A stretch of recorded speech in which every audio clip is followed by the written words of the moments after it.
On behalf of HSBC Premier, I sincerely welcome you all to our newly opened HSBC Wealth Center, which has been recognized by the Guinness World Records as the highest bank in a building. HSBC Premier has always been committed to supporting parents in planning their children's education at different stages. A recent study shows that about 70% responding parents choose HSBC Premier as their first choice to support their planning for global education.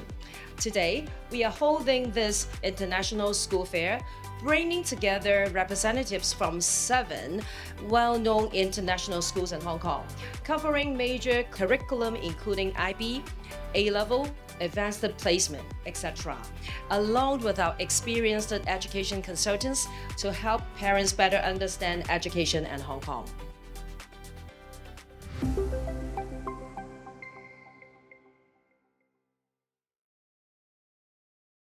Let's welcome Ms. Colleen Fontenot, Director of Enrollment Management from Hong Kong International Schools, to share about their school. Colleen, please.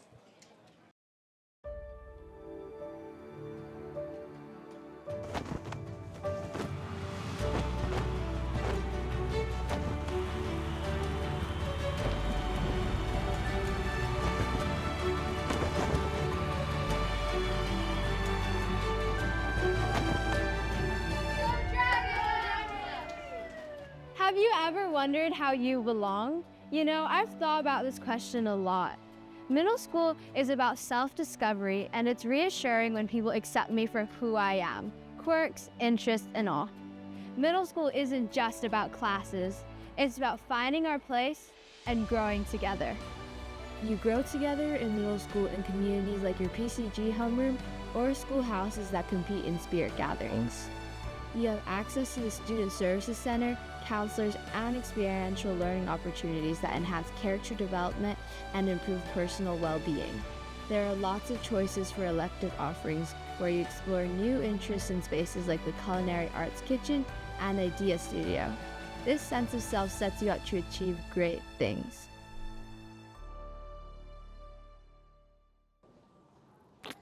Hello everyone, my name is Colleen Fontenot and it's my privilege to be here today.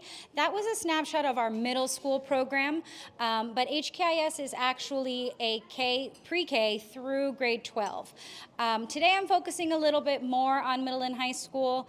I may have been wrongly informed that that was the audience, but if you have any questions about primary school, I'm happy to answer them as well. On the other side of Hong Kong Island, on the south side of the island, we have two beautiful campuses. One is in Repulse Bay, where you will find our lower and upper primary divisions, which starts at age 4 and goes up to grade 5. And then on our Tai Tam campus, which is where you saw some of those videos, is where our middle and high school students are. HKIS is a school that is grounded in its vision and mission, which you can see up on the screen.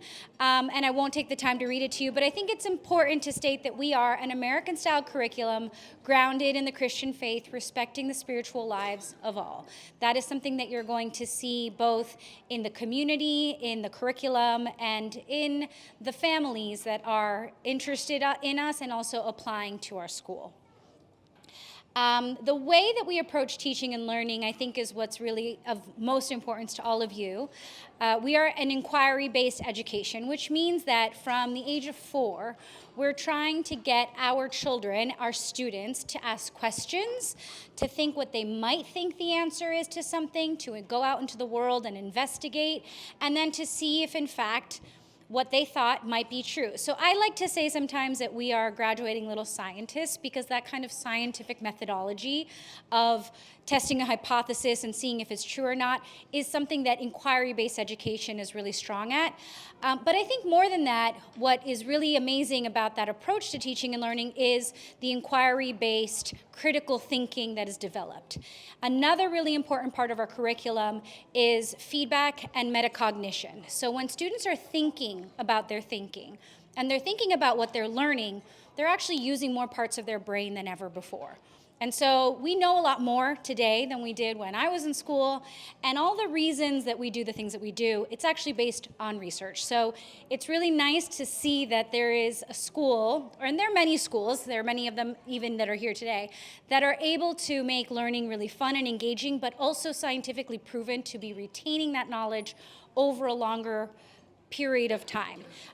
We all have computers in our pockets, and now with AI, I think there's no greater time than emphasizing all of those 21st century skills, which is very much a part of the curriculum at HKIS. We also are rigorous. We want our students to be successful, but they're doing that through a very engaging, experiential type of way. So in the upper primary, kids are reinforcing their mathematics lesson in the kid kitchen, and in the middle school, they're taking kayaks out on the bay, and they're learning about survival skills, but they're also overcoming their fear of things, of each other. They're collaborating, they're communicating. So as they're doing these really fun and engaging things, they're actually learning a lot of very important lessons. Our student learning results, you will see that throughout the entire curriculum. So academic excellence, of course, because we want to graduate students who are prepared for the next step. But equally important are things like character development, self-motivated learning, spirituality, Chinese culture, and contributing to society. We are a very active community. Service learning is an important part of our curriculum. And we like to say that more than just graduating students to go to great universities, we want to graduate wonderful humans. The secondary school structure, we're a very large school. So we have 3,100 students from R1 all the way through grade 12. And looking at just the middle and high school, we have about 800 kids in middle school and 850 in the high school. I think what's really unique about our school is that, yes, we're very large, and with that, especially as you get to high school, students have a tremendous variety of offerings and things to choose from in their academic experience. So I am the proud mother of 2 high school age children who are in 10th and 12th grade, and we've moved around the world and lived in many different continents. And what I am very grateful to this experience is that my children are allowed to choose from 26 different art and design courses in the high school, for example, and really experience a very vast array of course offerings as well as athletic offerings and clubs, so that they're learning more about themselves, what they like to do, and they can make more informed decisions about what they want to study in the future. We also have a very strong athletics and physical education program. So throughout the school day, students will be having PE and health and other classes, a lot of social emotional learning. But in addition to that, after school, we have both competitive teams and inclusive teams. And I think that's important to highlight because as a mother of children, some are more active and more sporty than the others. But what I love about HKIS is that they've built the program in a way that even if you've never played a sport, there are teams that you can just walk onto the field and say, I want to do this, and you will be included. And then there are other sports that are much more competitive, and there's a lot of people that want to play, like volleyball, and they have a Division I and a Division II team. And these teams with students in middle and high school, they'll travel around Hong Kong to other schools here, and they'll travel internationally. So last year, my daughter went to Shanghai for a soccer tournament, and my son went to Taiwan for a track and field competition. And so it's really nice that they have these experiences where they're learning about themselves, but they're also getting to meet peers in the region around the world and have wonderful and enriching experiences as a part of that. Another thing that I think is a standout for us are our clubs and activities. Just in the high school alone, students can choose from 150 different clubs. My kids joke with me that there's probably a jousting club because there's so many things that we offer. And if we don't offer it, you can also start a club. But I don't think it's necessary with 150 things to choose from. And service learning, as I mentioned before, but leadership is also something that from a very young age, students are being inspired, encouraged, and given multiple opportunities to be student leaders. So if any of you are interested in touring our campus and visiting, you you will see that our student ambassadors are the ones that are giving the tour. You arrive on our campus, and we have grade 5 ambassadors who are welcoming you to the campus, showing you around, and then you get to hear the less exciting stuff from me about admissions and dates and numbers and things like that. This is a picture of the Dragon Center for Athletics and Activities. We have a state-of-the-art building that we are about to open on November 1st, and that opening is actually for the public, so anyone is welcome, but this facility is dedicated entirely to athletics and activities. So there will be classrooms, but we have something called like a wet classroom, so kids can be in a swimming lesson, and then they can go into this wet classroom and learn more about either technique or what they need to do for an upcoming competition. And this is just now, this will be our 3rd building, but it is not just for the HKIS community, but it's for the greater Hong Kong community as well. There will be parking there, so if any of you like to take hikes down by Tai Tam Country Park, there may be an option soon in the future, but we're really, really excited about this space. It's gonna have tennis courts and a golf simulator and a 3-story high rock climbing wall, amongst many, many other things, so I encourage you guys to come down to the south side and visit as soon as it's open. And this is a snapshot of our university destinations and our success rates. More than just going to excellent universities, because our students really do. They're very bright, they're very talented, and they go off to amazing universities. But I think an important distinction for parents to know is that our college counselors work with students to find what is their best university. So it's not just the brand names and Ivy Leagues, but rather, what is it that you want to study? And if you want to study, you know, art and design, there might be a school that is very specifically going to get you to that place that you want to get professionally. And not just because it's the name that we've all heard, that I'm holding my tongue and trying not to say those 3 schools that everybody always talks about. Our kids do go to that school, but beyond that, it's about what's the right fit for your child. What is it that they want to study in the future? What career are they interested in? And where in the world do they want to be? Do they want to be in a small town? Do they want to be in a liberal arts school? Or do they really want a walkable city and a big metropolis? So our college counselors work with our high school students starting in grade 9. They follow you all the way up to grade 12. And we also have multiple universities that visit the school campus, and a lot of chances for students to learn more about what they want to study and where they want to go after their time with us.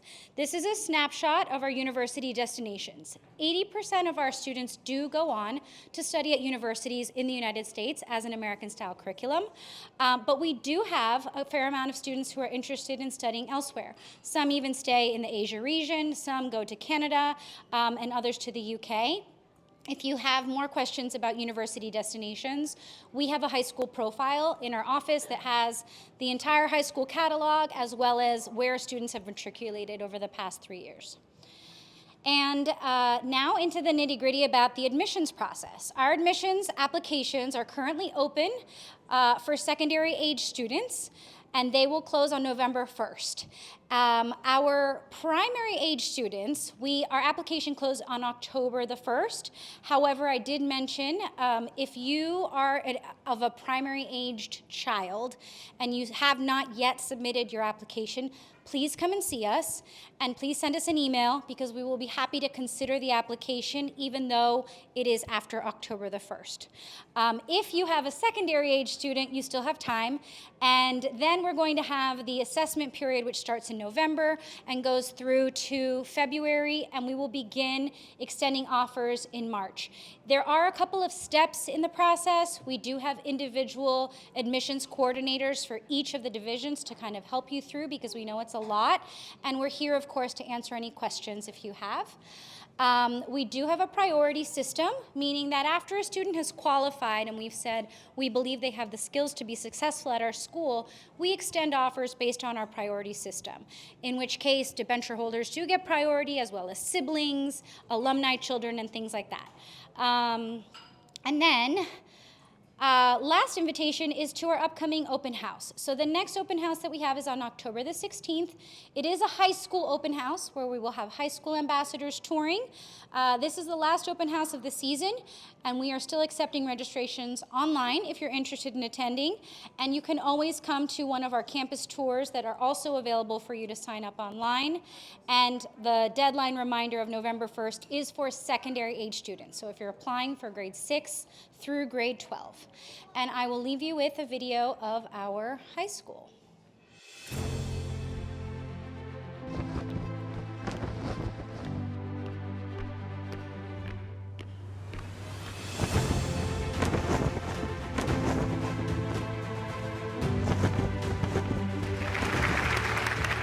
Have you ever felt inspired to make a change in the world?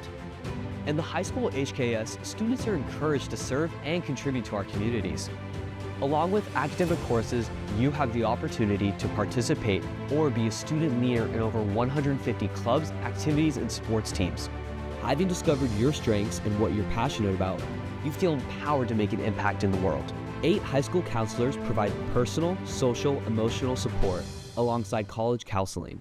This helps you successfully navigate a schedule that can include performing arts, athletics, college-level AP courses, and a wide range of student activities.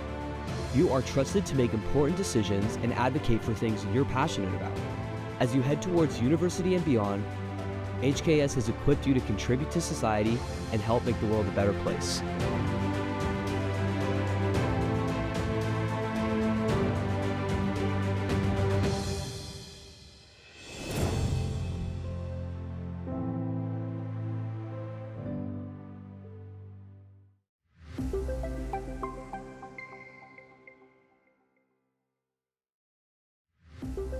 Up next, we have Mr. Rob Fox, headmaster of Wycombe Abbey School, Hong Kong, to share about their school.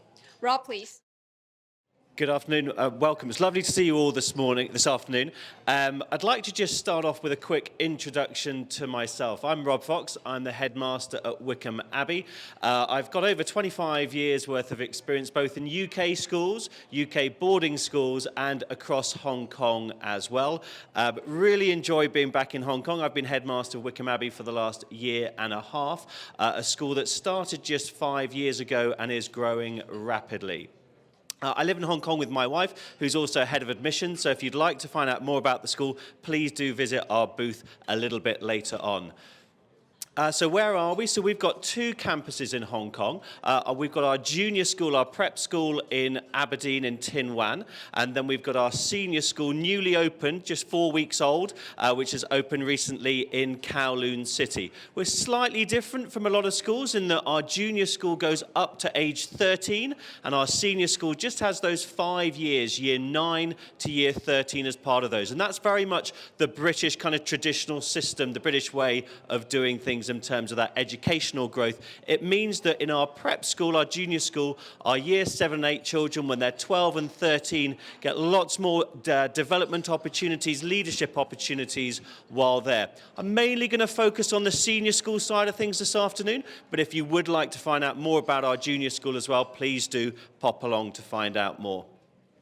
So in terms of our aims and ethos as a school, we have 3 core aims. One of those is we aim to achieve an excellent academic education for your children through IGCSEs and A-levels. The second objective that we have is to ensure that we have that fantastic personal development of your children through a really focused pastoral care system.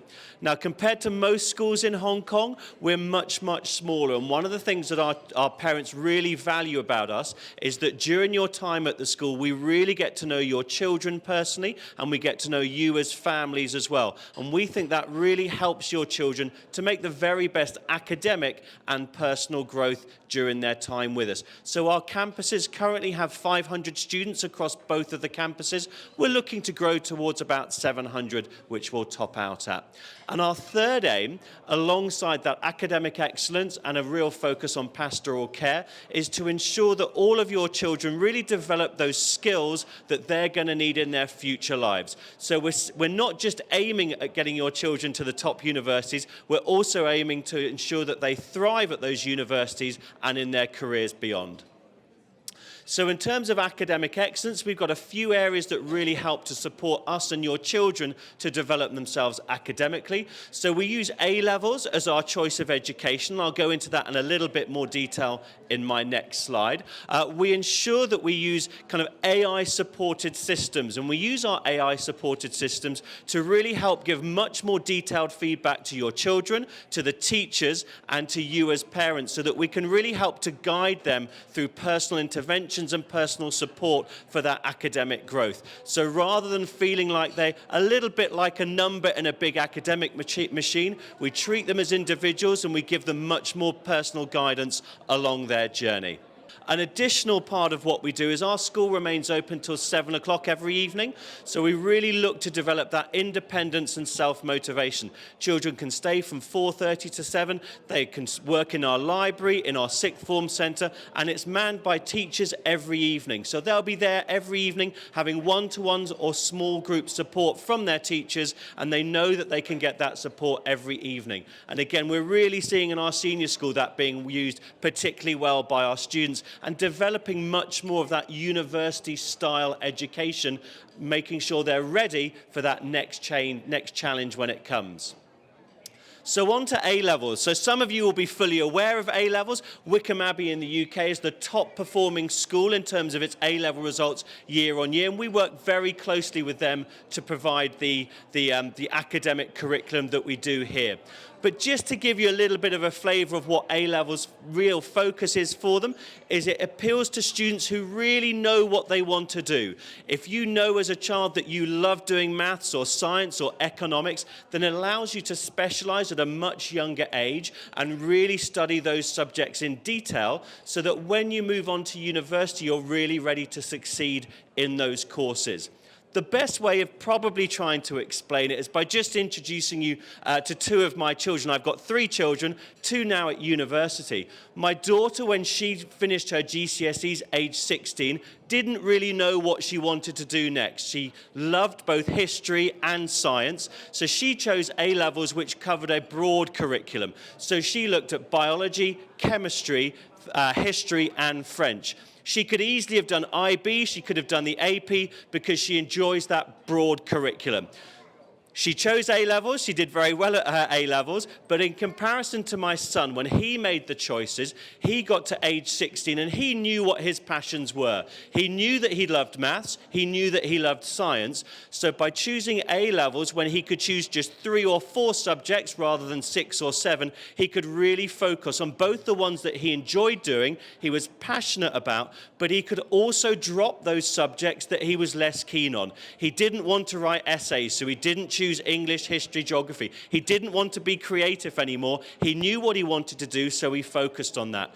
And we saw a massive change in him from GCSE to A-level, where he was self-motivated, he worked much harder, he knew what he wanted to do, and he set himself those goals through his self-motivation. 4 A stars at A-level later, he's studying chemistry at Imperial College, and that's due to that A-level curriculum that really supported us.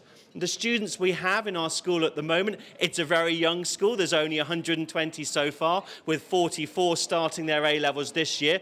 They're really thriving on that specialism that it helps them to have. And it's that perfect opportunity to grow towards university. Alongside that, I said earlier that we're really focused on both that academic excellence, but also a real dedication to focus on skills development. And we have 3 main ways that we help to focus on their skills development. One of them is our award-winning iSTEAM program. So iSTEAM for us is science, technology, engineering, art, and maths. And the I stands for integration with computer science. So every week, every student in our school from age 5 all the way up to age 18 takes part in a problem-solving, technology-based program. In the senior school, this is careers focused as well, to help guide them towards their careers and university choices. So this year alone, in the last 4 weeks, we've had students who have been learning about medical sciences, so through practical work and practicing suturing and having a look at genetic coding of disease. And we've also had groups looking at friction and air resistance in aeroplanes and parachutes as part of an aeronautical program as well. So each week they will will have a different problem to face, and the whole aim is we want them to come up with a solution to that problem. We want them to engage with each other, to discuss, to compromise, to argue, to come up with a plan moving forward, to test what they're doing, and then go back to the drawing board for their second, third, and fourth iterations. These are all really important skills that your children are going to need in the workplace in the future. The ability to be resilient, the ability to be creative and critical thinkers. And they get all of this through our bespoke iSTEAM program. Our second program is our entrepreneurship program. Now, this we launched last year in our prep school, and it is a real-world-based program. So in our prep school, our students have visited Fujian province. They have procured their own tea. They've negotiated the prices of that tea. They now have 3 different product lines that they've launched at school, that they run through school events and outward-facing as well. So they develop their opportunities through real world. In our senior school, every single student takes part of an entrepreneurship activity every week. And this is supported really strongly by our parent body and by the wider Hong Kong business community. So every month they also have a visiting speaker, so it could be someone focusing on sales and marketing, talking about procurement to them. So they develop these skills as part of that real-world business program. And again, we're not entirely sure what jobs, your careers, your children will have in the future, but we do know that they will need to have that entrepreneurial spirit where they can think creatively, they can come up with ideas, they can work collaboratively in a team, and they can drive new ideas forward. And then finally, every single week, our students will take part in our super curricular program. So our super curricular program is aimed at developing and helping them towards their university and careers choices. So right at the beginning, at the age of 13 in our senior school, they will be looking at a range of different careers-focused programs. So we've split them into life sciences, physical sciences, and social sciences. So each week they are introduced to a different career, and they'll have a lecture or an activity based on it. So far this term, our Year 9s have looked at the world of Formula One racing, and they've looked at medical sciences. Next week, they're going to have a psychologist talking to them and an interactive session with them. So it's a really broad program when they start in Year 9, and as they get older, they can start to channel it a little bit more. But you can see those 3 career groups that we really focus on. So just to show you how that changes as they go from the beginning of their life at Wycombe Abbey Senior School through to their time at university, we've got a slightly complicated diagram for you. So they start off in Year 9 with a really broad-based careers program. So across the whole year, they will have sessions in all those different careers. So they'll hear from lawyers, they'll hear from finance experts, entrepreneurs, they'll look at computer studies, they'll look at engineering, both chemical and electrical, they'll look at medical sciences, veterinary surgery, and so on. As they go through Year 9, they'll start to develop their passions. So when they move to Year 10, they get to choose one of those careers groups that they really want to focus on. So they'll then have either a term or a whole year's worth where they're able to really focus on those passions. So it might be that they're really into the social sciences. So across the year, they'll develop their skills and their learning and their passion for being a lawyer, being a politician, looking at entrepreneurship, looking at finance and business.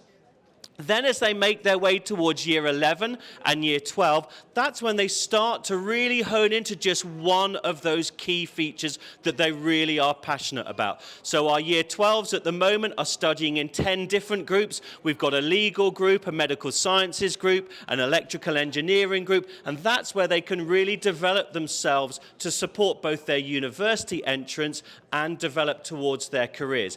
If at any stage they want to change, they are more than welcome to change from one group to the other as they want. But as part of that program, our tutors will meet with those children regularly and with our university counsellor to help them towards their aspirations. So as part of their goals, as part of their super curricular program, they'll develop their passion towards perhaps wanting to be a lawyer, perhaps wanting to be in business and finance, or work in medicine. So again, we'll sit down with them and talk to them about which competitions they need to take part in, perhaps which ECAs are going to help support support them the most, what further reading they should be doing around their subject. So they build their skills through their entrepreneurship program, their iSTEAM program, and their super curricular program. But then outside of that, they build their CV, which really helps to support them in their entrance to the top universities, as well as succeeding once they are there. The final element of that is to develop leadership amongst our children. So the third table that you can see, the third column you can see there, is all about what they're going to do. So we teach them really well, we look after them, we hold their hands when we need them to, but we want them to be self-motivated. We want them to be leaders in the future, so we want them to have that agency. So we encourage them to develop their own clubs and societies that they can run at lunch times, or again, they can run from 4:30 till 7 o'clock in the evening. At the moment, again, we're only a new school. So far, we've got one group of students who are starting a school band that they want to do, but another who are starting up the Model United Nations Society. In the coming weeks, we've got a medical sciences group who will start in planning as well. And again, that gives them the chance to lead their peers and younger students towards their passions as well. And as well as them enjoying it, it looks amazing on their CV. So through that combination of A-levels, giving them that really focused, detailed education, and our entrepreneurship, iSTEAM, and super curricular program, they're ready for life when they leave us and they head off to either the UK, the US, or stay in Hong Kong.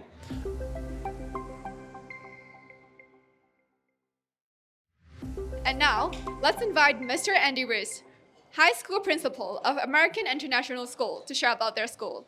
Andy, please. Thank you for being here, and it's certainly my honor and privilege to share about American International School. My name is Andy Riss. I am the high school principal. We are located in Kowloon Tong, right in the middle of the city. We are in our 40th year of operation this year. We opened our doors in 1986 and have been serving families all across Hong Kong since then. The title of our presentation is Future Ready Learning at an AP School, because those are the two ideas we really want to leave you with: future ready learning and an AP curriculum. But really, there's so much more to share. Any discussion of our school starts with this infographic. You will see this all over our school if you were to come to visit. It's in classrooms, it's in hallways. It really does underpin what we do. I would be very, very happy to talk to you about all of the elements that you see up here, but time permitting, I'm really just going to highlight confidence. That is the key mindset at American International School. You can see it, it's the big word right in the middle of the circle, confidence. We are trying to help students feel confident in as many ways as possible, in lots of different venues, in lots of different feelings. That could be a presentation or a performance in front of their peers, but that can also simply be walking in the school gate every day, feeling confident in yourself and your relationships with others. So that really underpins what we do.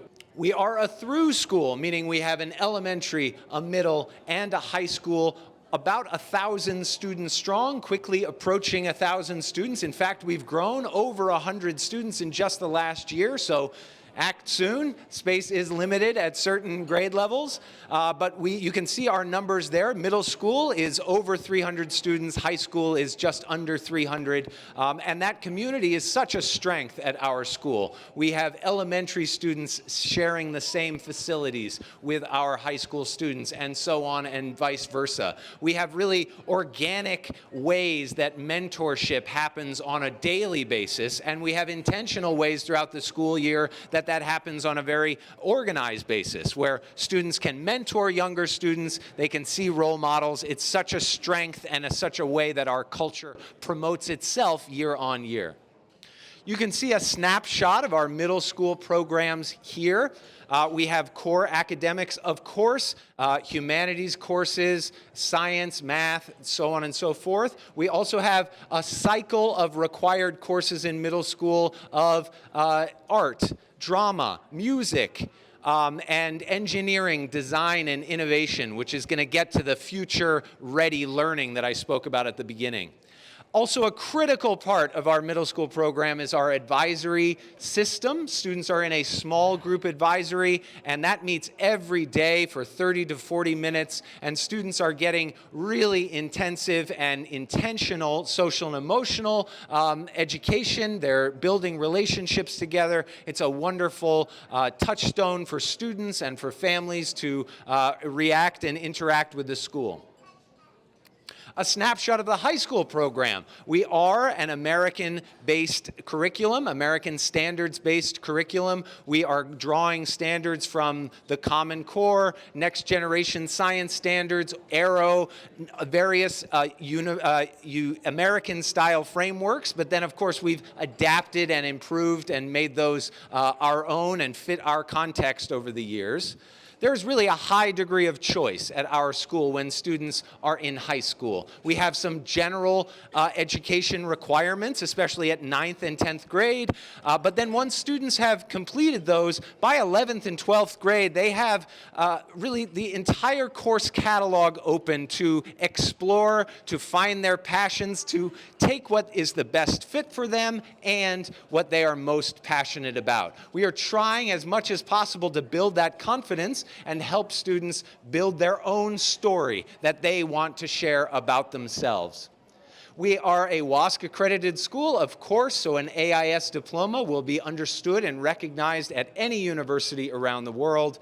We offer 22 this year different advanced placement courses in every subject area. If you're not familiar with advanced placement courses, they are one-year commitments, a one-year course in a very specific subject area, AP Calculus or AP Chemistry.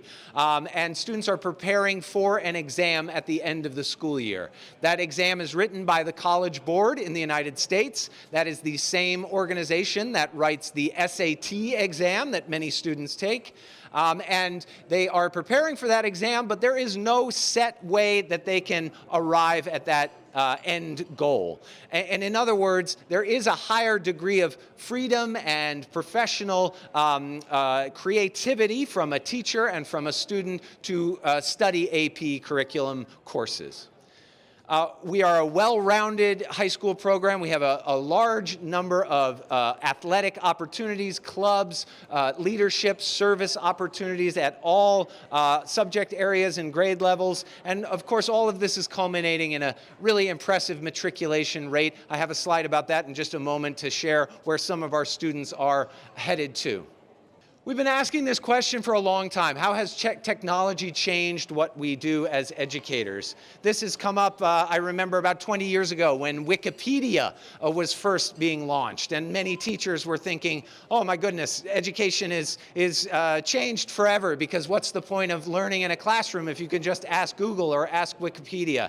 And this question is frankly so much more important now with generative AI capabilities that are literally at students' fingertips. We are not shying away from those conversations at all. We are having them in really important and intentional ways at our school because we are fully aware that students are using generative AI, and frankly, so are we, and we need to incorporate new technologies into what we do on a regular basis. So we are really proud of the fact that we have created a framework to help students develop the right kinds of skills when it comes to generative AI in particular. We've launched that last year, moving into this year, and I'm really incredibly proud of the integration that has provided for our teachers and for our students, the transparency and understanding of how we can use these incredible new technologies.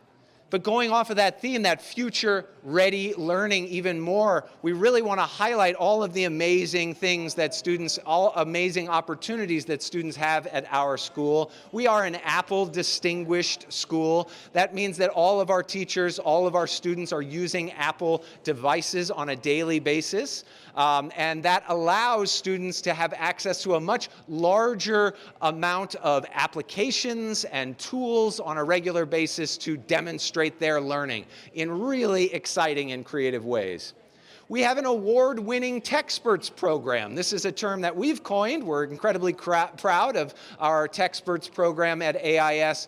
Award-winning, we won the Greater Bay Student Choice Award last year for our Techsperts program, whereby students are becoming experts in various technologies, whether that be an application, or maybe it's our learning management system, or our Google platform. Students are becoming experts. They're demonstrating mastery of various technology skills, and then they're going into other classrooms and teaching other students, or teaching teachers how to use these new technologies. So we have middle school students, 5th graders, 6th graders, 7th graders, who are experts in their fields, and then they are excused from class at appropriate times to go into other classrooms and teach their peers. So we have middle school students going to high school classrooms, high schoolers going to elementary school classrooms. It's really an innovative and amazing opportunity to build that confidence that is so critical to what we do.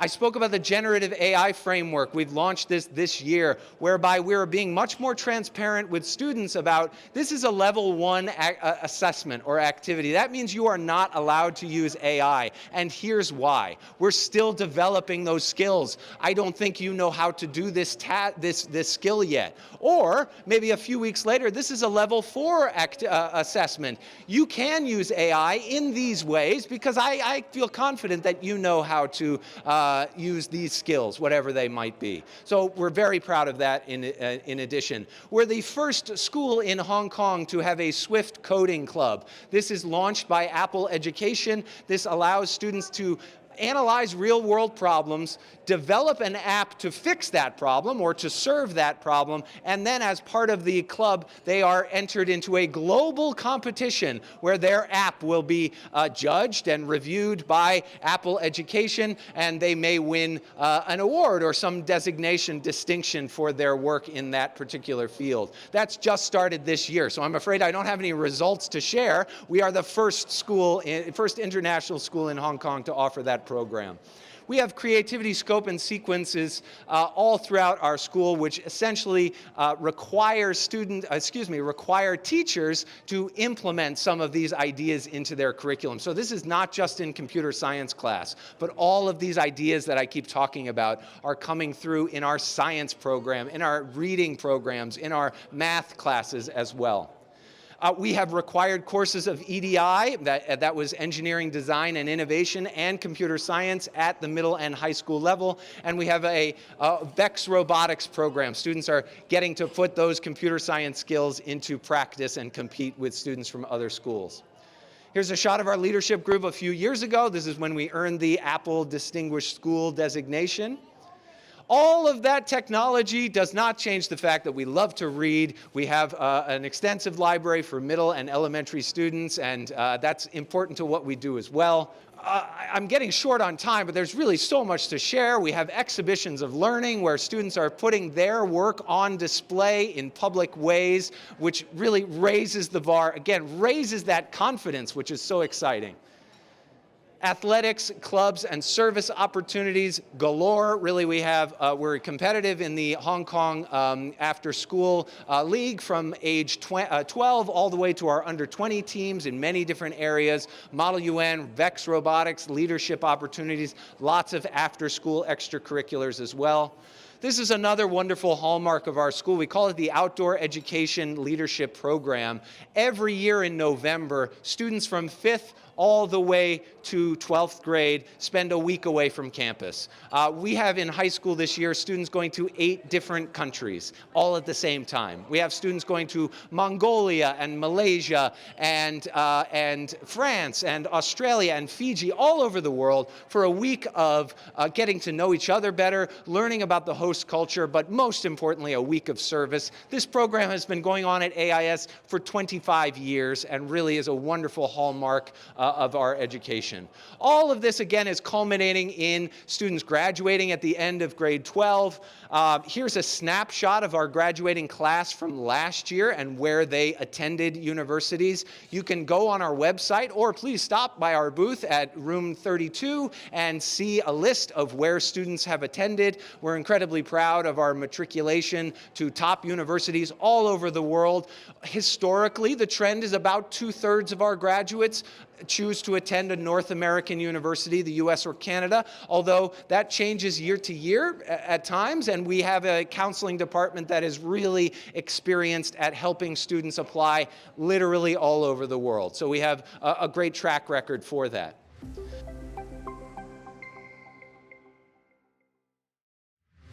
接下来，让我们有请 Crimson Education 香港区总经理及资深学术顾问 Jonathan 为我们分享关于升学常春藤或牛津剑桥的资讯。Hello， 大家好，很高兴今天受到HSBC 的邀请，然后这边呢，今天想跟大家去分享一下常春藤，还有英国大学可能他们入学的门槛啊，还有可能 timeline 啊等等的部分。很快速的介绍一下我自己。其实我以前呢在香港读一个 local school， 然后中学的时候从 Year 9呢就已经开始在英国的寄宿学校那边去读书，然后之后呢也去英国北部Lancaster 读法语跟这个言语学，然后现在呢在这个行业已经一段时间了，也希望今天能够把我自己的经验还有自己这个 industry 里面的知识来跟大家去分享一下。如果大家是第一次认识我们公司呢，其实我们现在是全世界最大做这个高端咨询的公司，然后我们是纽西兰的公司，然后在全世界呢现在都有20几个分公司，因为我们想做到的呢不是做学校的代表，而反而呢是用自己过往学生的一些成功的例子，然后呢其实也跟不同的地区的学生的个案来去做一个比较，因为毕竟如果我们从大陆或者香港的学生去申请的话呢，其实我们也是用一个国际生的身份去申请，那所以我们希望能够做到的不光是可能从自己的地区那边去突出，反而是在国际学生的这个队伍里面也是有一个比较突出的一个成果。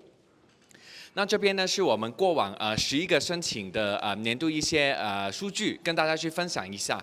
那其实我们公司呢最主要是做英国还有美国本科还有研究生的申请，所以在这边也可以看到，其实如果你说常春藤的大学还有英国牛津和剑桥的大学，这个是我们过往的成绩。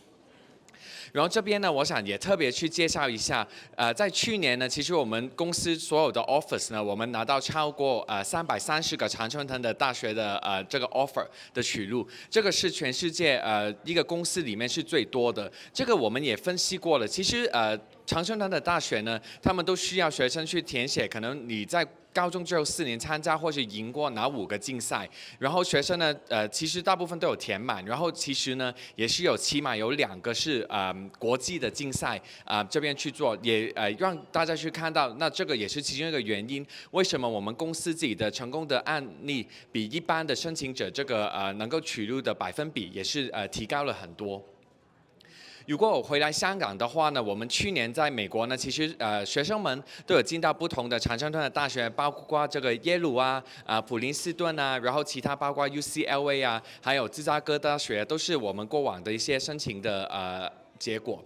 如果去英国的话呢，其实去年呢，我们20几个学生里面呢，差不多大部分呢都是有这个面试的这个邀请，差不多到达这个88%的这个申请的资格，然后最终呢，我们有10个学生也成功拿到了牛津或许剑桥的这个取录。在这边呢，也想特别去介绍一下剑桥那方面的医学，因为医学呢也是香港或许大陆学生一个很 popular 的一个 major。一般呢，其实剑桥，比如说去年呢，他们发了22个取录给国际学生，然后我们公司呢总共拿到了5个，然后香港的学生呢，我们拿到了2个，所以这个也是证明呢，如果说英国其实一个最高的学府，然后比如说一个竞争力最高的这个学术的专业呢，其实我们学生也是可以做到的。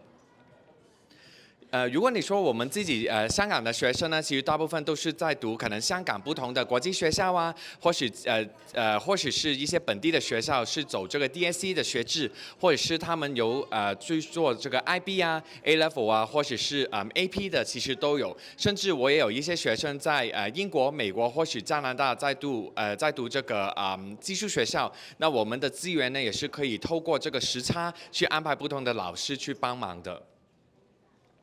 那这边呢，今天就会有这3个部分来跟大家去做一个分享。那可以先说一下可能英美入学的要求。那这边呢是先跟大家去分享一个概念。其实英国呢，其实大部分他们是想找的东西呢，我们叫做一个 I-shaped profile， 英文字母的 I 字。那意思就是呢，他们找的东西很直接。简单来说，他们是想看这个学生跟这个专业的关联性在哪个部分，有没有做过一些相关的竞赛啊、课外活动啊、实习啊等等，去证明你的能力跟兴趣。反过来，美国呢就是走一个 T-shaped profile， 你要先去证明你有尝试过什么东西，然后最终呢就是跟哪个专业的关联性比较大。那所以在这边也可以看到，美国其实它这个入学的要求，它会看重的东西不光是这个学术的表现，还有你的课外活动啊，还有你自己一些领导的能力啊，你自己个人的性格啊等等。但是在英国呢，当然大部分都是学术为主，还有另外就是可能你跟这个专业的关联性。那在英国呢，其实一般呢，我们孩子最多只可以申请5个英国的大学，然后同一个学年呢，在剑桥还有牛津呢，只可以申请其中一个，这个是有一点点游戏的规矩。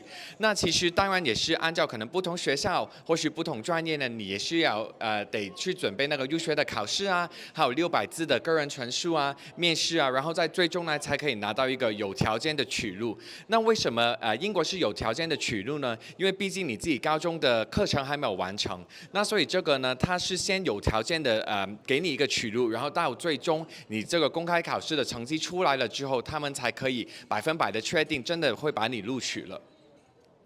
如果你说个人陈述呢，其实从今年9月份、10月份开始的这个学年呢，其实就会开始有一个改变了。600字，但是呢，现在只有3个问题，其实学生需要去回答。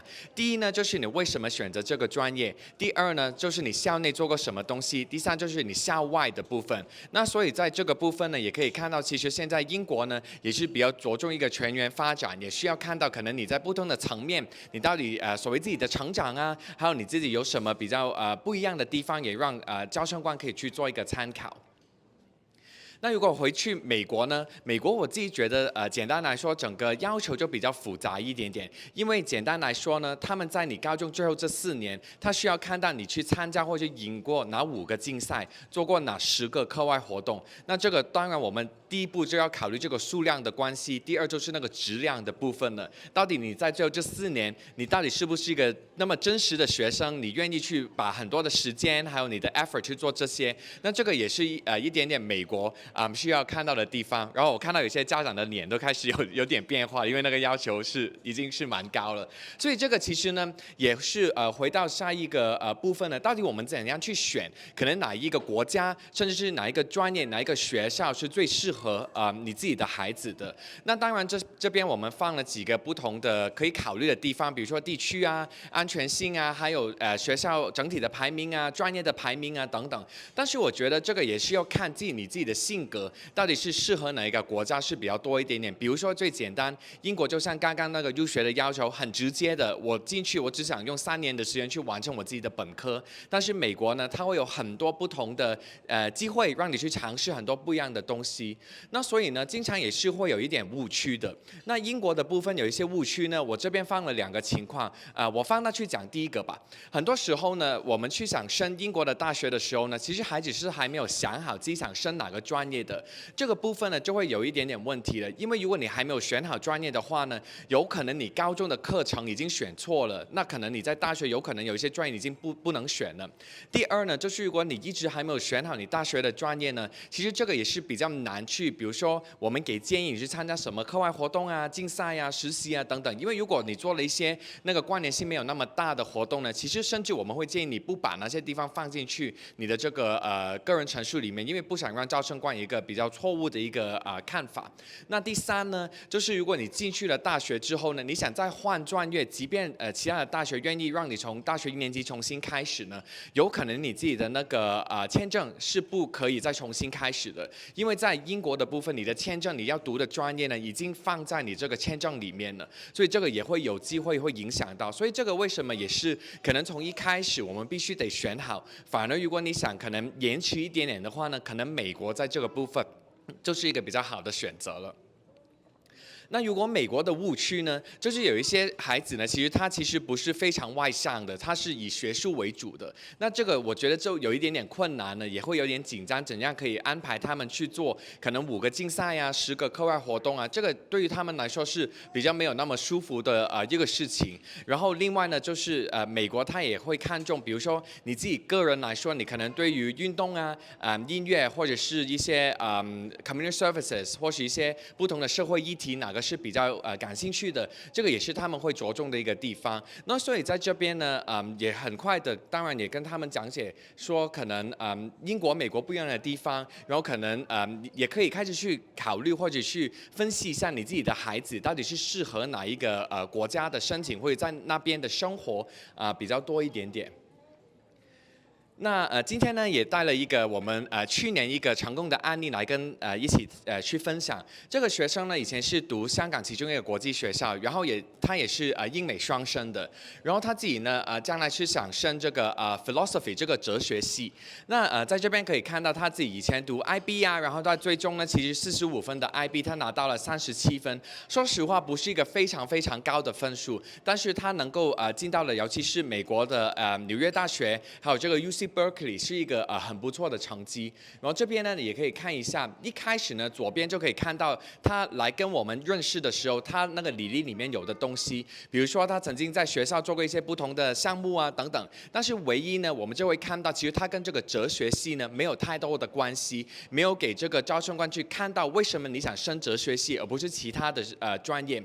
所以在右边呢，其实在他准备要申请的时候，你会看到他开始做过了很多不同的项目了，慢慢在学校也有一些新的一些 roles and responsibilities， 是证明他是有能力去做一些 leadership 一些领导的项目。还有当然我们很快的去做一个比较呢，也可以看到他右边想申请的时候呢，比起左边的这个竞争力已经好了很多。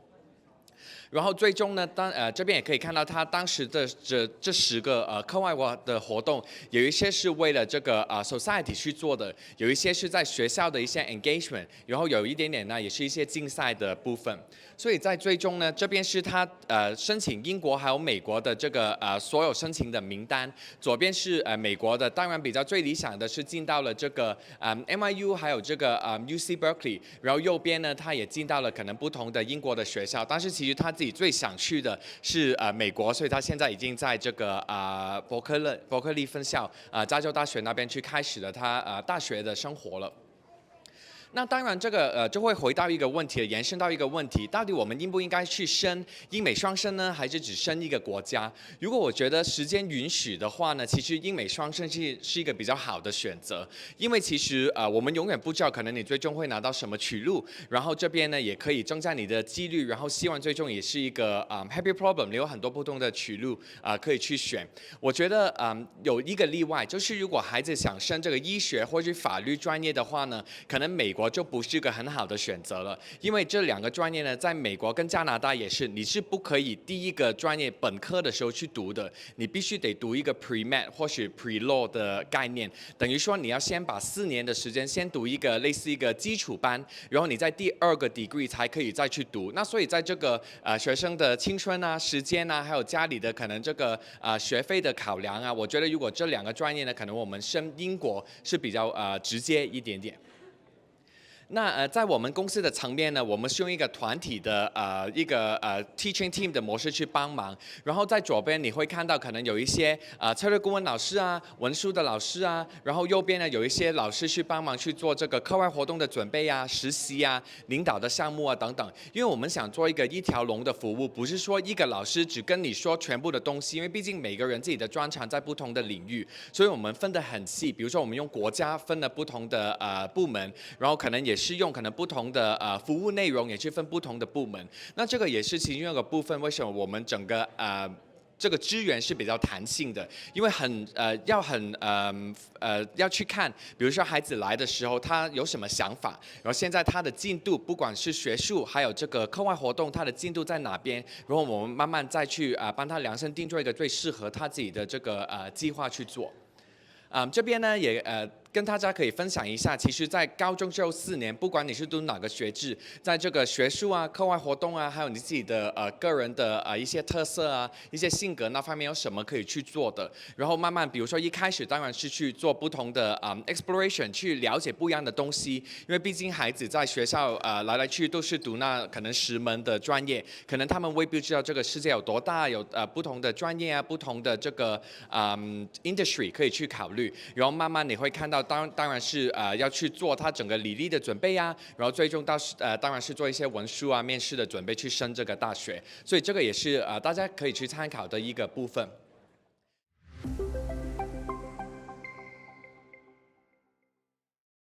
Let's welcome our first speaker, Mr. Garlic Wong, Senior Manager of Admissions and Corporate Communications from Singapore International School, to share about their school. Garlic, please. We have an open day, okay, because all the campus tours in the September and October session, they're all fully booked. So as an alternative, I would like to invite you to our open house, okay? It's on the 6th of December. It's a Saturday. It's a full day event. So no registration required. So we welcome walk-ins, okay? So if you're interested, please mark your calendar, okay? To start with, I would like to show you a video. It's only 1 minute long. It will give you a brief overview of the school.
Some general information. Like many other international schools in Hong Kong, our academic year starts in August. It's from August to June. Okay, the first day of school next year will be the 18th of August.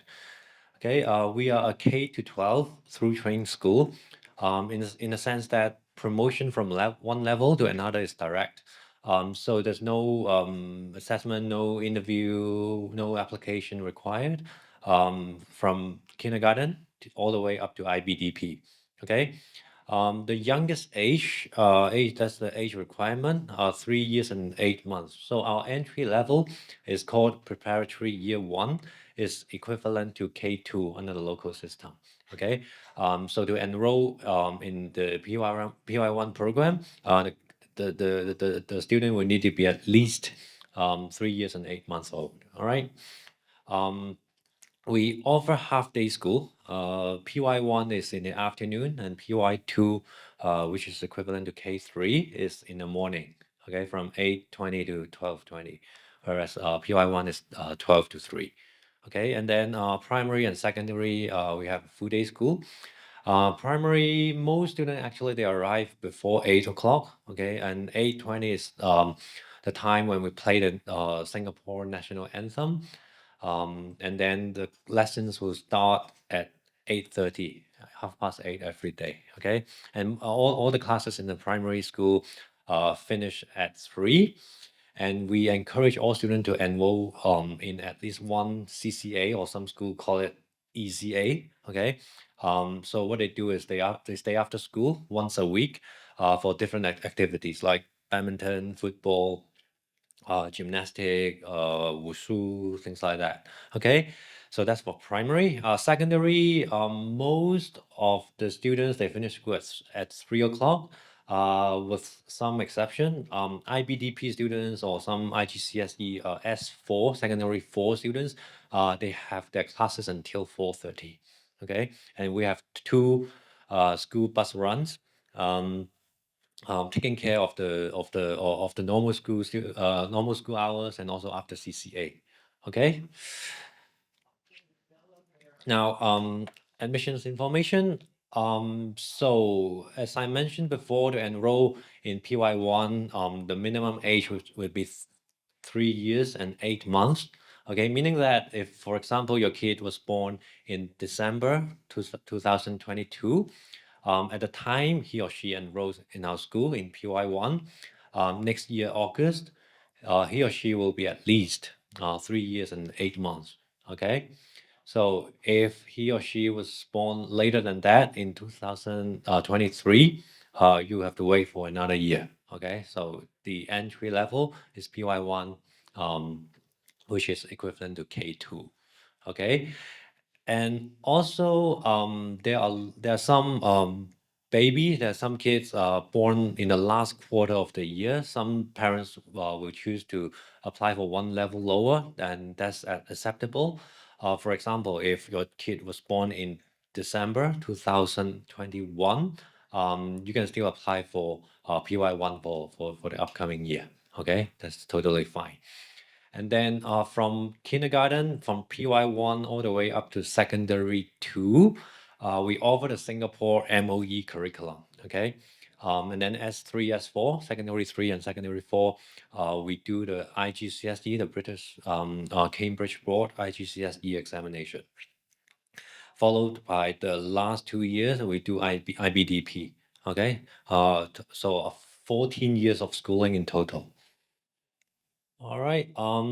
School fees. Application fee is 2,800. That's we do online application. Okay. After you submit the online application, you need to pay by credit card. Okay. If you apply before the deadline, we guarantee an assessment opportunity. I'll talk about the assessment later on. And then if we offer a school place and you want to accept that, there's a few fees you need to pay. The first thing is debenture. So for student without a Singapore passport, that would be 200,000 Hong Kong dollars, and it is fully refundable. It's non-depreciative. It's not interest bearing. Okay. So when you enroll, you need to pay that 200,000. But when you leave the school, when you withdraw from the school, it's fully refundable. Okay. And then there's a registration fee or entrance fee. It's a one-off payment of 13,000 Hong Kong dollars. Okay. And then an annual payment, capital levy, 20,000. And then the school fees that's the annual school fee payable before each term. Okay, so it's paid quarterly, and it's due 1 week before the term start. All right. School places. So the class size in PY1 is so we have 6 classes in PY1 and PY2. The class size is 22. So at the entry level PY1, we admit 132 students every year. Okay, and then PY2 we cannot guarantee any vacancies. Okay, it will depend on the number of withdrawing students from the previous year. Okay. And then P1, with the bigger class size, we are able to admit around 30 students every year. Right. And then another big intake is S1. We admit around, I think 15 to 20 students per year. Okay, DP, IBDP this year in the graduating class, we have around 70, I think it's 74 students this year. And then in IBDP year 1, we have 83 students. Okay. Now, the deadline, the application deadline is set the year of enrollment, at the end of September, the year before enrollment. Okay, so the deadline for next August intake has just passed. Okay, so if you would like to apply for 27, 28, please submit an online application before the end of September next year. All right. Okay, assessment. So as I mentioned, if you apply before the deadline, we guarantee an assessment opportunity. So this is what we do this year. For PY, for kindergarten, we first ask for 2 short video submission. Okay, we don't interview parents. Okay, but in the video, the parents will play a part. You talk about your family, maybe for 1 minute. Okay, that's how we learn about your family from the parents' perspective. Okay, and then after that, we arrange for face-to-face assessment. That will happen in early December. Okay, so the kids will meet with the English teacher, the Chinese teacher, and also will carry out some group activities. Okay, so that's for PY. And then primary and secondary, they follow similar timelines. We first arrange for written assessment in Chinese, English, and maths. Okay, 3 papers. After that, we'll try to shortlist some candidate, and then we'll arrange for an interview. Okay, the written assessment will take place in mid-November, and the interview will take place in January. Okay, and for every year, we aim to give an admission decision before the Chinese New Year, and next year that will be mid February. So we try to give the decision in early February. All right. Now, PY. So what we do for video assessment is that we will send the video instruction, the requirement on a Friday. Okay, in mid-November. Okay, and then the video will be due the following Tuesday. Okay, so parents, they will have the weekend to take the video, to upload the video, and then it's due on Tuesday. All right. This is how we, as I mentioned, we don't interview parents, and this is how we know more about your family. All right. So primary, secondary. So these are the time allowed for each grade level. P1, P2 is 1 hour. To be honest, most students, they finish within 30 minutes. Okay, so not a lot of writing. Maybe just multiple choices, joining the lines, things like that. Okay, it's very easy for P1. And then P3, P4, 1.5 hour, P5, P6, 2 hours, secondary, 2 hours, 15 minutes. Mainly for Chinese English, is usually a writing task for Chinese and English, and so is DP, okay, IBDP. All right.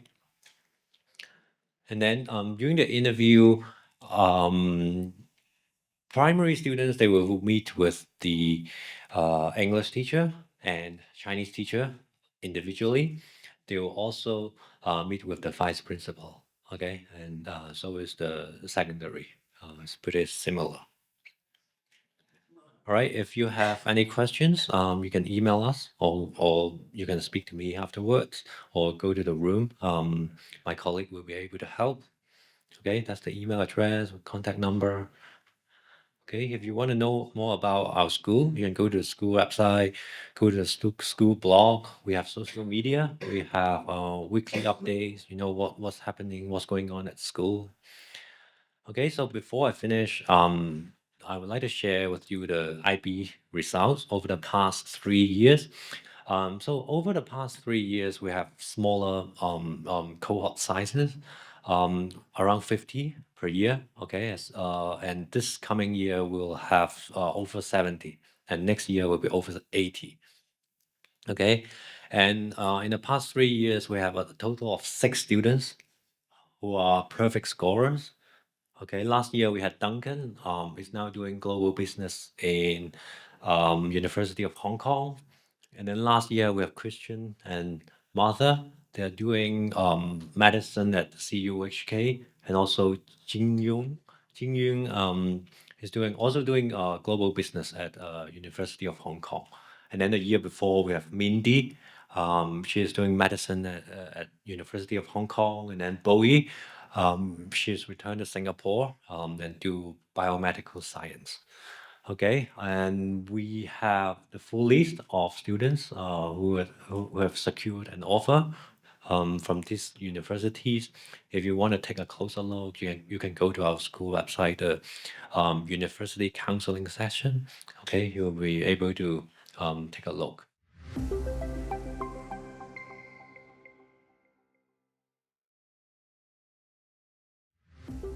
接下来，让我们有请香港李宝椿联合世界书院招生部主管 Cathy Chan 为我们分享他们的学校和招生资讯。有请 Cathy。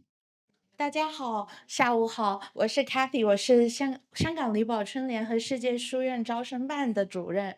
那今天我想跟大家分享一下关于我们学校的寄宿学校的一个优势跟办学特色。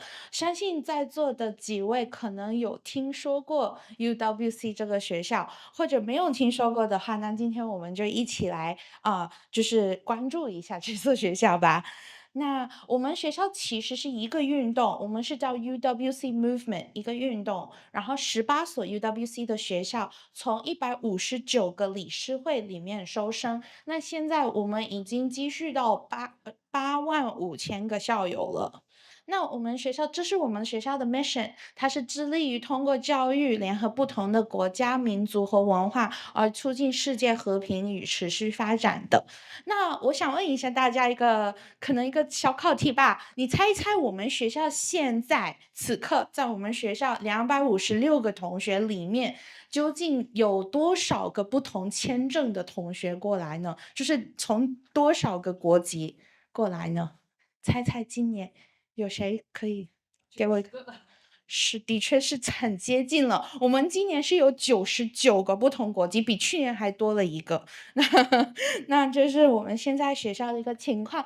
那这些呢，就是我们18所学校的不同地方。然后我们就是第7所李宝椿。这是我们学校的 UWC values。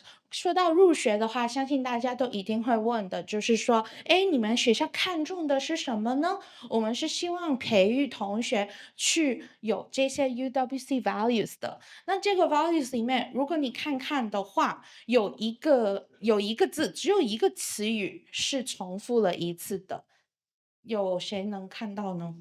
有没有人想？那这个字就是 responsibility， 就是责任。那这个字呢，其实对我们来讲很重要，这也是责任心，无论是对自己负责，或者是对自己的理想负责，甚至是对身边的团体啊，或者你的家人们，这个责任心对我们来讲，尊重其他人跟尊重自己是最重要的，这也是我们赋予同学的一个很重要的一个部分。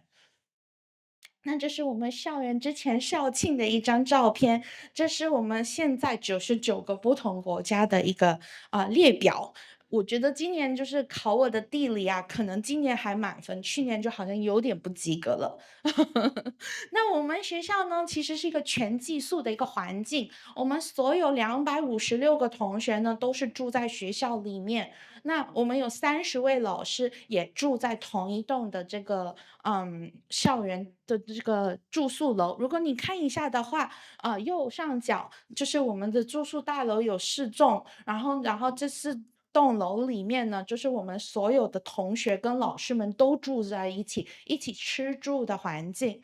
那每一个老师呢会带一个辅导班，然后他就是10位同学，一半是海外同学，一半是香港同学，然后一半的同学是2年级，一半的同学是1年级。那我们学校呢只有2个年级，就是所谓的1年级、2年级，就是中5跟中6 IBDP 1年级跟 IBDP 2年级。所以这就是我们的住宿环境。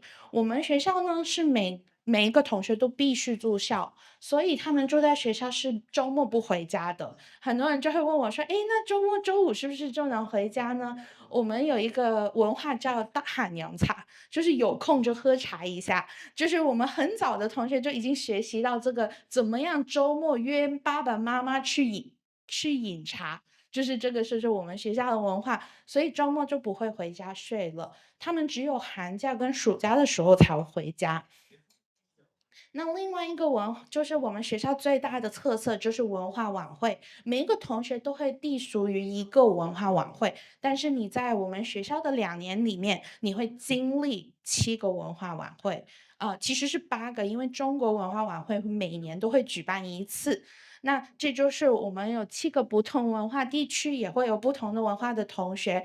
那想象一下，就是春晚，但是7次的春晚，所以特别热闹，而你也可以去主办，跟邀请同学怎么去参与，这也是一个文化学习跟文化交流非常重要的一环。说到我们学校的话呢，就是我们的体验式学习，每一个同学在我们学校呢都会有选择一个研学方向跟一个主题。那结合了这些主题以后呢，同学就会把他的学术跟他的课余活动也集中在一起。我想举一个例子，我最近有一个同学，他是我新的同学，他就是跟我有一个主题合作，然后我就是他的导师，然后他就跟我说了，我的主题呢是我希望全球老人化问题，这是他专关注的题目。然后呢，他就会结合，因为他现在修读的就是global politics， 就是全球政治，然后他也选修了经济科，这2门课就是他特别喜欢的。他最后呢也会希望去做一些 AI robotics 的一个结合，所以他最近就在研发一个药盒，怎么去把它跟一个 app 做一个连接，然后怎么去帮助一些独居老人，如果他错过了今天的药的话，医生就会主动去找他们，而不是当他们生病了以后才去主动找医生。所以我觉得这个其实一个研发主题非常有趣，但是他就把他的课余活动、他的学术跟他在就是生命他的一个就是他生命里面有一个疑问，他是想解决的，就是这样结合在一起了。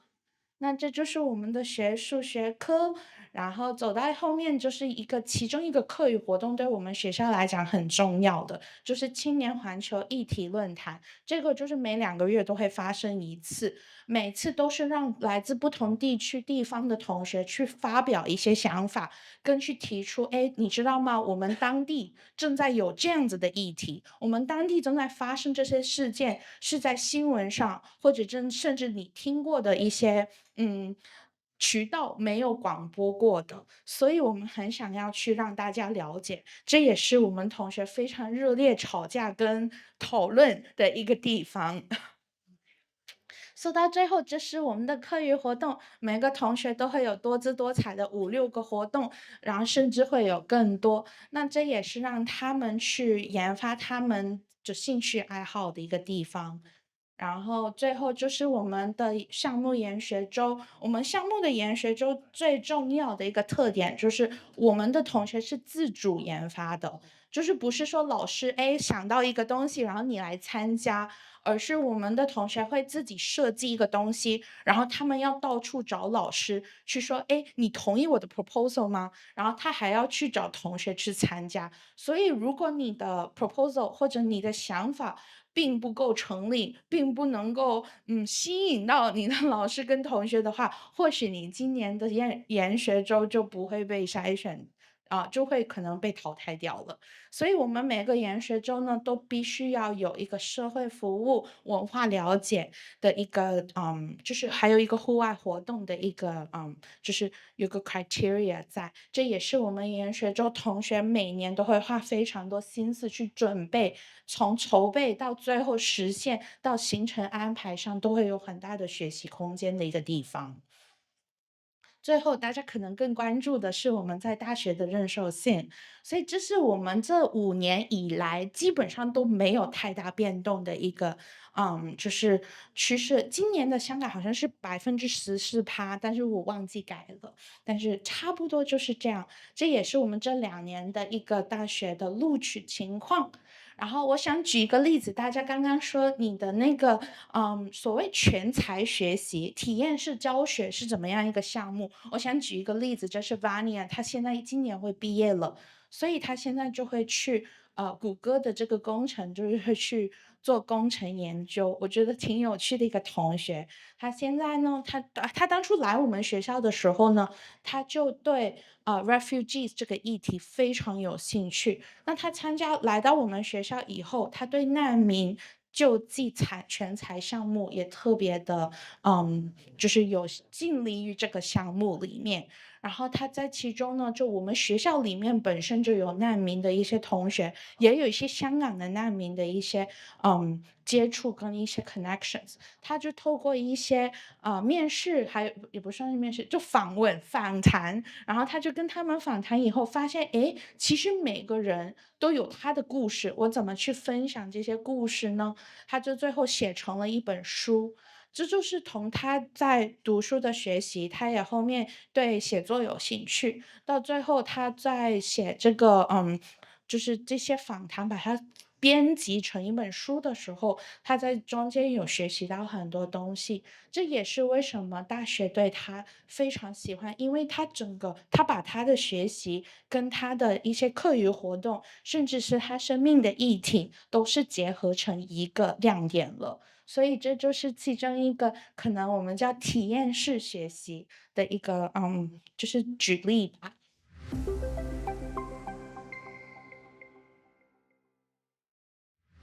Welcome back, everyone. Up next, we have Miss Kylie Murphy, Vice Principal of EFS Island School, to share about their school. Kylie, please. Good afternoon, everyone. Oh, thank you very much.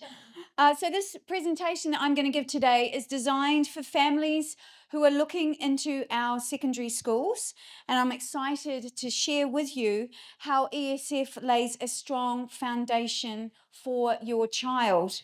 That's me, Kylie Murphy, currently Vice Principal of Island School, but I've also previously worked at King George V, KG5, and my children are actually at South Island School. So I think I have a pretty good coverage of the ESF schools, and I can share a lot with you this afternoon.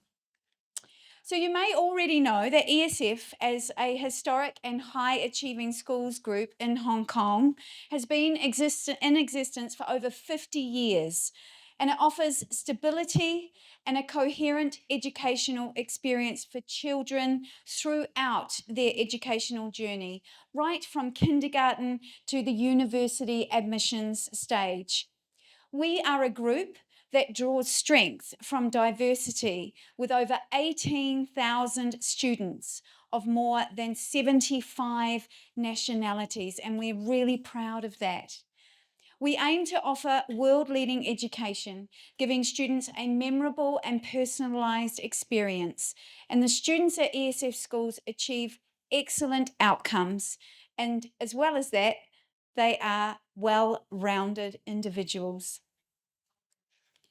Our vision is for every child to be the best they can be, and we recognise that every child is a unique individual. We want every child, whoever they are, to achieve highly in many different ways. Our mission: to inspire creativity and nurture global citizens and future leaders. We recognise the rapidly changing world, and we're not just preparing children for the next stage of education or even preparing them for the future. Rather, we want to nurture our learners so that they can create their own futures. One network, 23 schools. So this is a coherent approach to education, a core set of beliefs and experiences. This network of schools allows for fantastic inter-school events and activities, and it fosters a strong sense of community and a wealth of shared resources for our students, for our families, and for our teachers. So ESF is a through-train education. We offer a seamless transition from kindergarten through to secondary, ensuring that continuity in our globally recognised curriculum and a consistent educational philosophy. So for students who can access a mainstream education, they can enter at kindergarten, and then they will have a guaranteed place in ESF primary and then in secondary school. And you can see from the graphic the curriculum that is offered at each stage of the journey. And I will go into the curriculum in our secondary schools in more details shortly. So how do you pick which ESF secondary school to go to? This is a question I often get asked, and so I'm going to provide you with some information to help you if you need to make that decision today or in the future. We have 5 secondary schools and 2 all-through schools, Discovery College and Renaissance. So that's 7 options in total. We all share the same high-quality curriculum, but we each have our own unique character, and that is shaped by our location, the size of our staff and our community, and the specific facilities that we have. However, that core educational program remains consistent across all our secondary schools. You can be assured of the same commitment to excellence in teaching and learning, leading to strong outcomes and diverse pathways. I encourage you to visit each school that you are interested in, to talk to the admissions teams in the school, to understand the unique environment of each school. ESF is committed to the improvement of student achievement and of staff performance. We invest in our staff. We have professional development for our teachers, and our teachers want to stay in our schools, and if they leave, trust me, they very soon want to come back. Our staff to student ratio is low. All our teachers are EDB registered. Each school has leadership teams and curriculum teams, and as well as that, they have specialist teams, learning diversity teams for any students that might need extra support. We have Chinese language teams and additional language programs that we offer. We have higher education counsellors and more. And above all of that, we have our ESF Centre team who support us in all of our schools. We're very proud of our results, and these are our 2025 IBDP results. Our students attain highly. You can see that. We have achieved another year of incredible results. It's always a cause for celebration, not just for our individuals, but for our entire ESF community that supports and nurtures them right from kindergarten through primary and secondary. This year, 98% of our Year 13 students received the IB diploma, achieving an impressive average score of 36.4, significantly above the global average of 30.5. Notably, 33.4% of our students scored 40 points or more, a remarkable feat considering that only 9% achieved this globally in most years. Additionally, we had 78 students who were awarded a bilingual diploma and 62 students who received the IB Careers Related Program Award. Our 2025 university admissions data is still being collated from across the 7 schools, but here is the data from the class of 2024. And you can see that ESF graduates go on to great universities all over the world. The UK remains the most popular destination, accounting for 33.5% of all known destinations. And year on year, we have seen an increase in the percentage of students studying at a Hong Kong university, which now accounts for 30.7%. 118 students, that's 12.1% of the whole 2024 cohort, attending one of the top 30 universities in the world. And this includes 5 students studying at the University of Oxford, 14 students studying at Imperial College in London, and 5 students studying at the University of California, Berkeley. Ultimately, we hope that students who go through an ESF education are able to thrive, whatever they aim to do after they leave. So how do we learn at ESF secondary schools? I'm going to share some of our approaches and give examples on how your child would be supported in finding their own path in curriculum and subject choices while in ESF. We focus on these three key concepts: belonging, engagement, and personalisation. And how do we achieve that? Through curriculum experience. A curriculum experience that enhances belonging, a curriculum experience that increases engagement, and a curriculum experience that caters for personalisation. We have a broad and balanced curriculum. We review our pathways often, and we ensure that what we offer has academic rigour, because that's what our community wants. We have pastoral support. We offer preventative work, daily one-on-one tutor check-ins, student voice initiatives, and wellbeing surveys. Our schools have very strong house systems, like in Harry Potter, if you know the film or the book.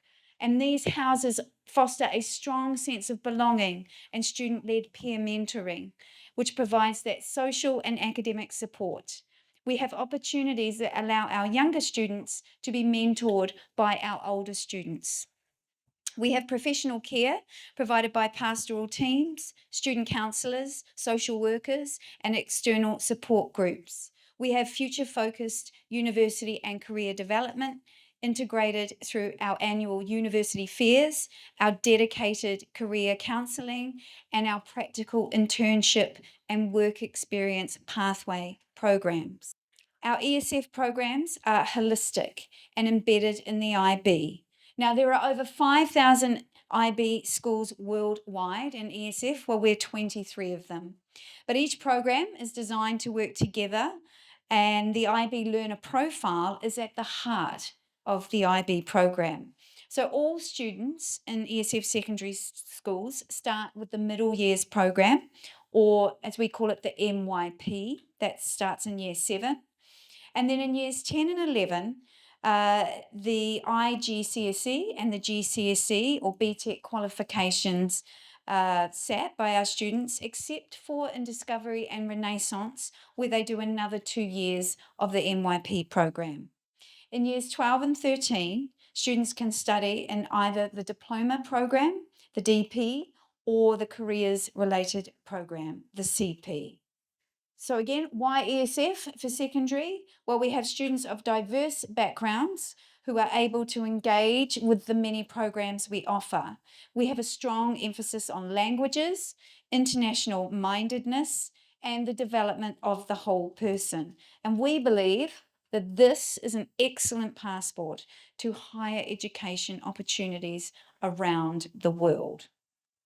So I'm going to go into a little bit more detail on each program, starting with the MYP. The Middle Years program is a comprehensive framework that develops students into creative, critical, and reflective thinkers. It connects learning to the real world, fostering intercultural understanding and global engagement through projects and service. The MYP emphasises conceptual understanding and key approaches to learning skills like communication and self-management. And this prepares students for success in the demanding secondary programs like the IB diploma program and beyond. The MYP also encourages the development of personal identity and responsibility, creating well-rounded, thoughtful, and capable young people. As I said, we offer multiple pathways in 10 and 11. So in Discovery and Renaissance College, they continue to do the MYP for 5 years. But in the other 5 secondaries, we offer the IGCSE, the GCSE, and the BTEC Level 2 to suit varied learning styles and future paths. The IGCSE emphasises academic rigour and subject mastery for university preparation. The BTEC Level 2 offers a practical project-based alternative through continuous assessment. It's the range of options that is a key part of our commitment to personalising your child's education. Now on to the diploma program. The IBDP is a rigorous, world-renowned pre-university program that emphasises holistic development. It requires students to study 6 balanced subjects and complete the core components of the theory of knowledge, the extended essay, and creativity, activity, and service. A second language is compulsory, with the option to pursue a prestigious bilingual diploma. This framework develops critical thinking and independent learning, making graduates highly sought after by top universities globally. For personalisation, students may also choose the IB diploma courses, which are individual subjects, and with those and the right scores, they can also be used for university entry. If you needed any more reasons, here are 10 more reasons why you should choose ESF and your children should choose the diploma program. Another pathway is the career-related program. This is a unique applied IB qualification offered by all ESF secondary schools, combining the academic rigour of at least 2 diploma courses with practical career-related learning. Its 4 CP core components, including personal and professional skills, are tailored for students with specific career interests. The CP prepares graduates with both academic depth and industry knowledge for higher education, including in the UK, US, and Canada, or into direct employment. ESF has a wide range of career partners, such as the International Culinary Institute, SCAD, which is an arts school, and the World Academy of Sport. Here are examples of the BTEC courses that we provide and the different schools that offer those courses.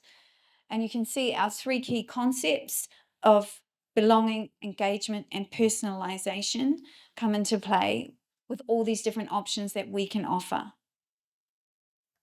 Now, parents often ask, what is the difference between the 3 pathways? So this table here is a clear comparison for you to look at. And you can see the differences there. And there's that option to have the best fit for your child. I want to highlight our Chinese pathways. Here at ESF, we see Chinese language and culture as an essential part of an ESF education. We emphasise opportunities to engage with it through celebrations, co-curricular activities, and school trips. We are able to support beginner learners of Chinese as a second language right through to home language speakers of Chinese. Our ESF secondary schools excel in providing extensive co-curricular and service as action opportunities. We have a multitude of daily clubs and societies and teams which allow students to explore their passions and develop essential skills like leadership, teamwork, and communication. We prioritise experiential learning to deepen understanding, foster a strong sense of belonging, and offer various avenues for students to manage and lead within their school and within the wider community, supported by our ESF inter-school events and competitions and our wider Hong Kong competitions. We provide wonderful learning spaces, bright, modern, and engaging, that significantly impact a child's experience, often called the third teacher. Our functional, flexible, and comfortable furniture supports learning, and we ensure that our facilities remain high quality through ongoing maintenance and enhancement. Parents, we want to partner with you. ESF prioritises a strong homeschool partnership through open, transparent, and timely communication and active engagement in school life, such as attending consultations and events. Formal participation by parents is encouraged through our PTA, which focuses on community building and supporting new families. And each school has its own council, a representative body that provides strategic oversight on areas like finance and staffing. ESF provides a robust, seamless transition from kindergarten to primary through to year 7. This process is coordinated by ESF Centre through September and December, and we've got lots of people from the team here today at our booth if you would like to talk to them. So to ensure that continuity and minimise student anxiety, we track learning progress through our schools, and we have ESF-wide transition days for all students to visit their new school and visit their new teachers before they make that transition. So in summary, our vision, for every child to be the best they can be. Our mission, to inspire creativity, nurture global citizens and learners that can create their own futures. We have exceptional teachers, an exceptional curriculum, exceptional pastoral care and well-being. And we have our 3 key concepts: belonging, personalisation, and engagement. I just want to share a little bit of admissions information with you. ESF's overarching consideration of 70 non-local and 30 local requirement is stipulated by the Education Bureau. Currently, ESF is mandated to meet the total student population to be 70% non-local. The expectation is that the combined percentage of our 5 primary and 9 secondary ESF schools reaches 70%, which means we must admit students having overseas passports. This excludes the B&O passport. Note that non-local also includes students holding a Chinese passport. Hence, overseas passport holders will receive priority over local passport holders. If you would like to know more information about that, please come and see us at the booth. When you enrol, you must select up to 4 preferred schools on your application, though we advise researching and visiting them beforehand, as I said at the beginning. Your application will first be waitlisted as your first choice and may be considered by other schools if capacity allows. Your child will receive only 1 assessment and interview, which includes reading comprehension and writing tests, and they must meet the English proficiency requirements for entry. But again, come and talk to us in the booth or check out our website for more information. Here are some links for quick access, if you would like to scan those. Again, we have those at the booth if you would like more information.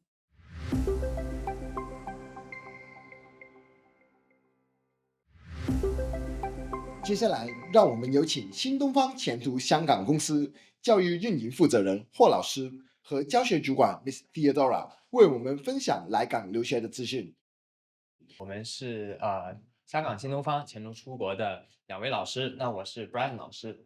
对，那我呢自己呢现在是这边的一个教学负责人，然后呢我也是在香港大学的双学位里面毕业的。然后呢我们这个团队在香港，然后呢就是帮助无论是国内还是香港的本地的家庭去到一些升学国际学校等等也好，或者说本地学校也好，已经有超过5年的经验了，然后也帮助过超过1000个家庭。在我身边的话呢是 Phil 老师，那他也是我们香港公司的教学主管，然后他呢也是从 ESF 里面毕业的，所以呢他是我们整个负责国际升学的相关的一个负责人。对，那接下来呢，相信今天家长过来，刚刚也看到了非常多很优秀的一个国际学校，他们在做的一些宣讲，然后呢，就是相信更多家长呢都会觉得就是在想到底要怎么进去这些国际学校呢？那今天呢，我们就会由 Phil 老师来讲一讲，这是香港国际学校的一些教育的体制。而且里面包含了怎么样去升学，怎么样去做一个适应，因为我们知道很多孩子他可能是从香港的本地学校，或者说他从国内的一些学校过来的，到底中间我们要做一个什么样的衔接，或者说做一个什么样的准备，才可以更好的帮助孩子去进入到这些优秀的国际学校呢？那可以有请 Phil 老师。谢谢霍老师。那我们现在就说关于国际学校的教育的体系。那我们呢，其实在香港的话，我们有几个不同的国际学校的体系，对吗？我们今天的话，大部分都会说关于就是 UK Independent School 的，就是 IB 和 A-level 的一些学校。其实你可以看到呢，IB 和 A-level 的学校呢，他们会比就是香港或者在中国的话早一年去开始 Year One 的。所以在这个部分呢，我们其实是5岁的时候就已经开始 Year One 的学习，以及呢，我们在申请的部分呢，最重要是什么呢？就是在我们要好好记住呢，最好申请的话呢，就是 Year One 和 Year 7的时候。为什么呢？其实在这个部分呢，是最多的邀请给你们去有那些学位的，其他方面呢，可能是插班的话呢，就比较难去进。OK， 然后呢，还有可以记住呢，就是在 Year 10和 Year 11到 Year 12和13的话呢，其实大部分的学校呢都是 Year 10和 Year 12才能去进入学校的。通常呢，他们都不会允许可能中间 IGCSE 或者 A-level、IB 的时候去插班这样子。那我们可以看看，就是 IB 和 AP 和 A-level 它们有什么分别呢？其实呢 ，A-level 的话呢，会比 IB 比较容易一些。为什么呢？因为呢，其实在 IB 的话呢，它是要考6门课的，以及它还有3个部分。刚才就是 ESF 的学校也有说，它其实是有就是 CAS。它是有一个 extended essay， 以及也有一个 theory of knowledge。这个呢，就在学校如果要进大学的话呢，它要申请做论文的话比较好一些。以及呢，它除了就是期末考试以外呢，它还有一些内部的评估以及外部的评估。所以在这个方面呢 ，IB 如果是选 IB 的话，学生一定要在全面化的方面呢特别好，而且呢，在国际的认可比较更高一些。可是呢，当然呢，如果学生觉得就是 AP 和 A-level 是比较适合呢，就可能是因为他们是想进美国或者英国的一些学校，以及呢，他们可能在英语或者英俊那些方面呢比较觉得是难一些，那就可以去选择。那我们也可以看看就是IB diploma 和 A-level 的分别嘛。大概的分别呢，其实我们大部分的就是香港的一些大学呢都会认可A-level 和 IB diploma 的，可是他们会更多的去认可 IB diploma 的一些学生，以及呢，如果你是想选择去就是其他国家的话呢，IB diploma 会更优秀，对。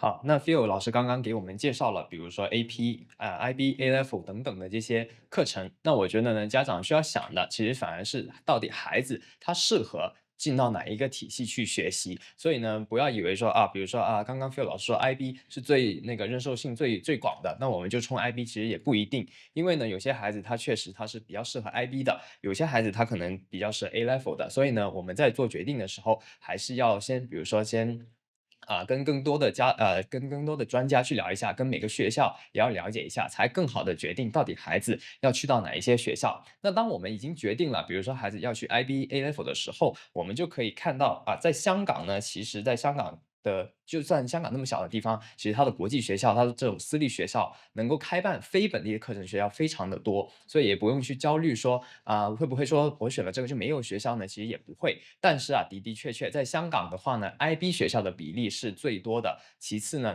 它才会是比如说 A-level 或者说 AP 的这些学校。可以看得到比如说香港其实有大概47所的一些私立的学校去办这个非本地的课程，就是包括了 IB、A-level 跟 AP 这类课程的。然后呢，加起来可能会提供14000多个学额。